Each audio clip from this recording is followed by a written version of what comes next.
Yolanda? Yolanda!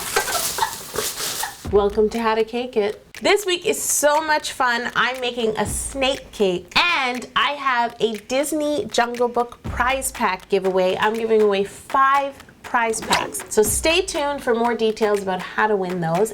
And if you watch to the end of this video, I'm gonna have someone special join me. Actually, 3 special guests. I'm Yolanda and I'm wild for cake. Babe, I think there's something in your hair.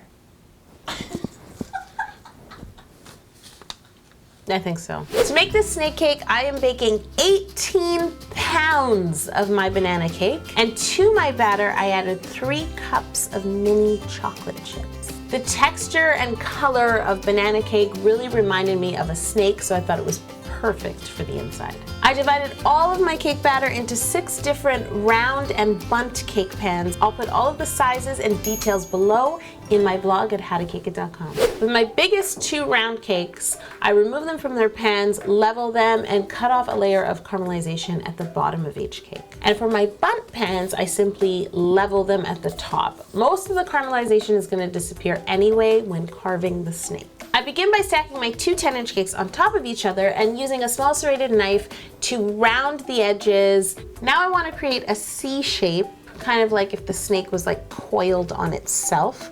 So I take my sharp knife and carve away an indent in that cake and round it down as well. Yolanda, did you just run through the jungle again? Yes. It's too forward, it looks crazy. There we go. I'm gonna move on to one of my bundt cakes. Bundt cakes are perfect for a snake because there's a hole in the middle and they're already curved. I cut the bundt cake into 2 parts. I take each half of my bundt cake and I connect it to the C cake that I've already carved. And now you can start to see the shape of the slithering snake come to life. Cake is soft, especially moist chocolate chip banana cake. So it's a little bit tricky when you're carving. You have to be careful, take your time. I continue the process with yet another bundt cake, extending the snake further. And then I have a smaller bundt cake that I add to one end of the cake and try to sort of coil it up over itself, like a snake's tail would sort of wrap over itself, which is really hard, but really cool. I use a bigger piece of leftover cake from my 10-inch to create the head, and then I basically just use a picture on my iPhone and some sharp knives and carve till I'm happy. All in all, the carving process alone took me close to 3 hours. So I didn't beat my turkey cake record. If you want to know how long the cake took me from start to finish, including the carving, I always put a time-lapse video on my Facebook page with a time clock. Now I need to crumb coat my entire snake cake. I've decided to use coffee buttercream. To make coffee flavored buttercream, I just make a concentrated coffee and whisk this into my Italian meringue buttercream. And the best part is you can just flavor it to taste the same way that you like coffee. I'm also going to put a little bit of buttercream between the 2 10-inch layers. Remember, now that it's carved, it doesn't look like 2 cakes. And anywhere that the cake is joined, I'll put a little bit of buttercream in between and just crumb coat the entire thing. This is how you know I'm wild. I'm so wild for cake that I broke a rule. Well, it's not a rule, it's just my rule, but I don't break my own rules either. I made the snake cake so big, I couldn't fit it in my fridge. So it's just crumb coat and. So honestly, like, what did you do after the crumb coat? I just left it and we had lunch. My whole world is shattered. Your world. It's now time for fondant. I dyed my fondant a really pale yellow. I just used a little bit of buttercup yellow as a base. This cake is gonna take about 6 sections of fondant. I start in the middle with the C, and I just roll fondant and start to cover. It's really difficult. Because the cake couldn't be chilled, it remains soft inside, so I have to be very careful covering with fondant not to press too hard. Some of the places, like in the middle of the C and some of the S curves, it's really difficult for me to even get my hand in there and secure the fondant to the cake.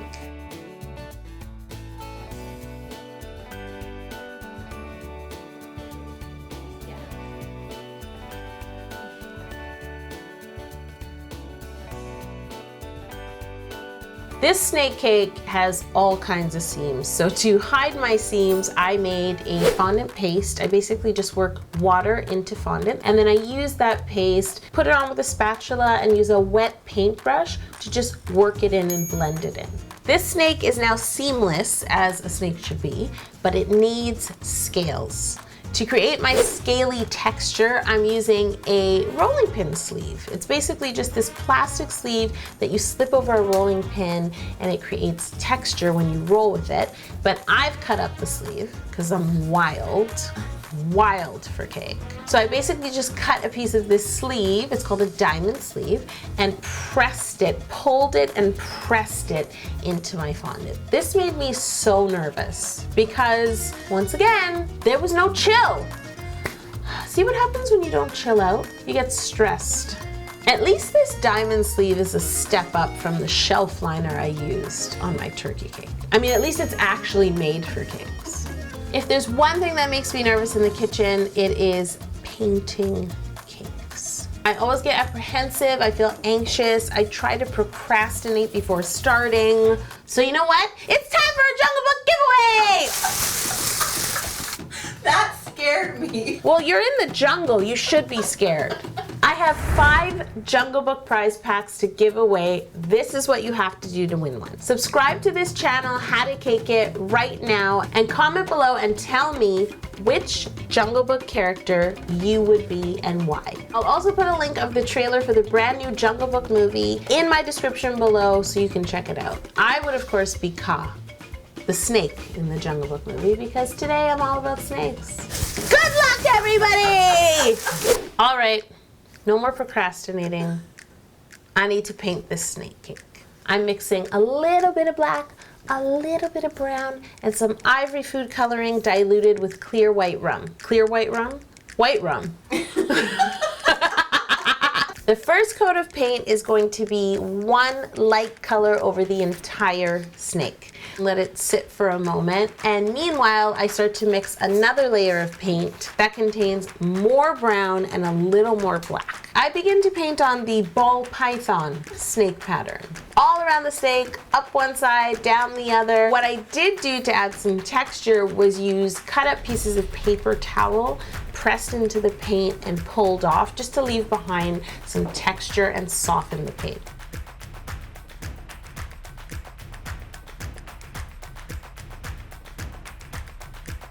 The next color I'm going to paint on is pretty much black, but I softened the black with a little bit of brown. I'm leaving this paint a bit thicker, so adding less rum. And use that paper towel technique once again.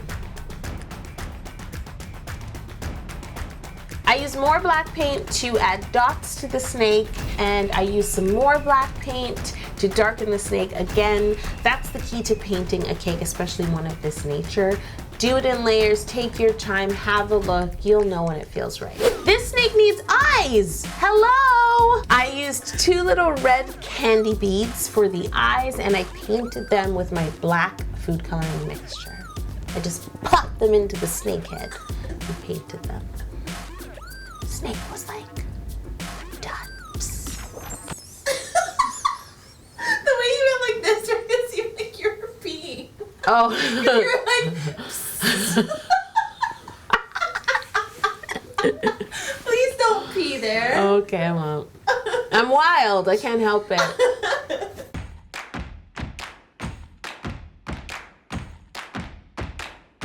This cake was so much fun to make, and a lot of you have requested it. Thanks for all your suggestions. I really appreciate it, but I need your help. I need you all to participate in our It Takes Two contest.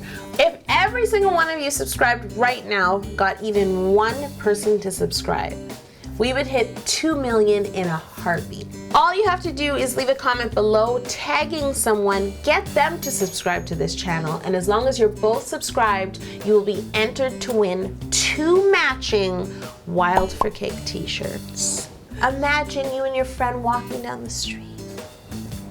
Everyone would be like, did you see them? They're wild for cake.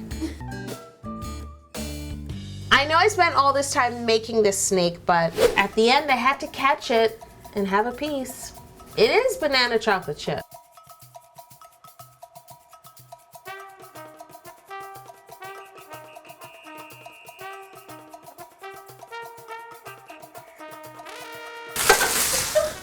That cake was delicious.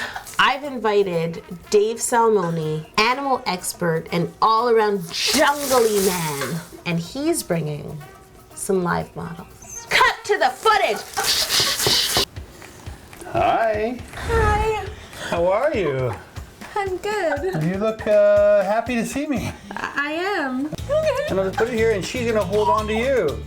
Now, What's she doing with her tongue? she's just smelling the air. So they have a forked tongue and a little organ in the top of their mouth, and they smell the cake, and then they put it in the roof of their mouth. Go, smells like good cake. Okay. Oh, she's coming close to my head. Yeah. She's gonna be all over you. Is she gonna bite me? No, she will not bite you. I think she's a girl. She might be a Because she's girl. like looking me up and down. Yeah. She's like, let's see who this is. I wonder. How about That's right. I just held a snake. Palm drop. I think that was the first palm drop in history. Oh, sorry, Kanye. I did this first. And if you want to kiss her, you're welcome to. Yo, I think you should kiss her. Jocelyn, today is the day you went too far. Yeah, very pretty. So people often think of snakes as slimy. No, Not slimy at all, right? Very soft. There we go. I think Dave liked my cake. I mean, he doesn't look like a man who eats a lot of cake, but he enjoyed it. I like it. Banana? Banana with chocolate chips, and there's actually a coffee buttercream in the middle. Banana cake is my favorite cake of all. Is it? It's just I feel cake, like I promise. I feel like I'm, being a bad friend eating snake in front of my snake friends. Thank you so much to Dave Salmoni for coming and bringing my two new best friends to my kitchen. If you want more information on where you can find Dave, I'll put a link in the description below, because I know some of the ladies are wondering.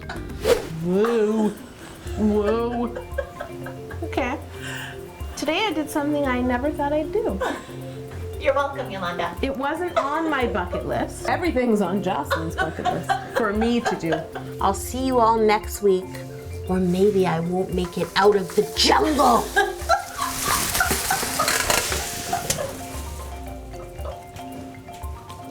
I don't know why you're bending. Can you see me? Because I wanted to fall out. I feel very like Britney Spears' slave for you right now. You know I was what thinking I mean? the same thing. This is one of the I was coolest hoping you things were I've going to ever break done. into song. You don't want that. No? No. Guys, there's a lot of giveaways in this episode.